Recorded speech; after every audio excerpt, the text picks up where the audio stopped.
Christopher Min, awang-awa kay Kim Chiu, naubos lahat pati panghulog sa sasakyan.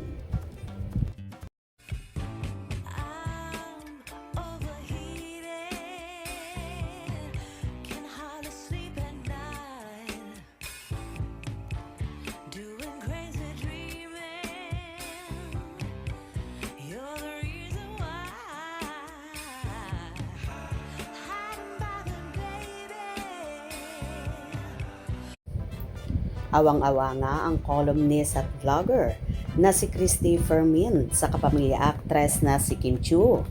Naging topic na naman kasi ang actress sa kanilang showbiz nauna, kung saan co-host niya dito sina Romel Chica at Wendell Alvarez.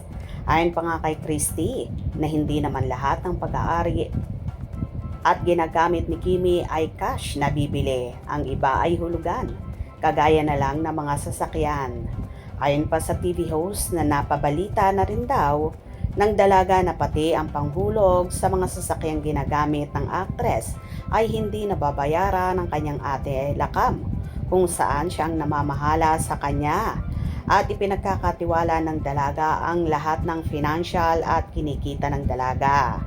Sobrang sakit nga daw para sa actress na mismong kapatid at kapamilya pa ang gumawa nito sa kanya. Kaya naman lalong todo kahit si Kimi para masettle lahat ng dapat niyang bayaran na di nabayaran ng kanyang utol.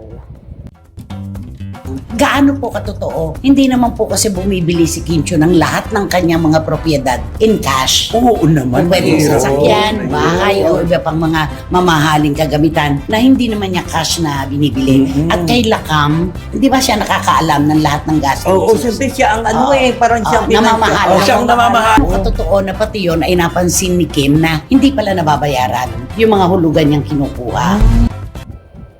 Ayon pa nga sa mga host, na kahit daw yung condo unit sa Cebu ni Kimi at restaurant na si Ate Lakam ang nagmamanage ay kinuha at binawi na rin ng dalaga, na ngayon nga ay pinapaupahan na rin ang naturang condo sa Cebu. Hindi man nagsasalita si Kimi sa kamera sa mismong usapin, pero mababanaag mo rin sa kanya na mabigat ang kanyang pinagdaraanan, kung saan nagpost nga kamakailan ng dalaga ng video na may caption na "Bon appetit to the little still moments that make life feel full, unspoken battles, but fate always fits in the pocket. Have a blessed Sunday, everyone." Well, sino ba naman ang hindi maaawa sa Chinita Princess na ginawa na niya ang lahat at puro na nga siya work, work, work para maiahon sa hirap ang pamilya at mabigyan ng maginhawang pamumuhay. Tapos ito pa igaganti sa kanya. Napakasakit talaga na yon na inaakala mo na safe ang mga kinita mo at alam mong balang araw ay may aasahan ka, ay wala. Buti na lang at nalaman agad ni Kimi ito, dahil kung nagtagal-tagal pa ito, baka lahat ng property at pinaghirapan niya ay maglahong parang bula. At sana naman matigil na rin si Ate Lakam sa sugal niya at maawa naman siya sa kapatid niya na ibinigay na ang lahat-lahat sa kanila. Anyway, for sure malalampasan naman ito ni Kimi sa tulong ni Paolo at sa iba pang mga kapatid niya at mga taong nakapaligid at nagmamahal sa kanya. Walang battle na hindi nalalampasan si Kimi, kaya for sure, kayang-kaya niya yan. Cheer up, Kim. Hope you enjoyed. Please subscribe for more info.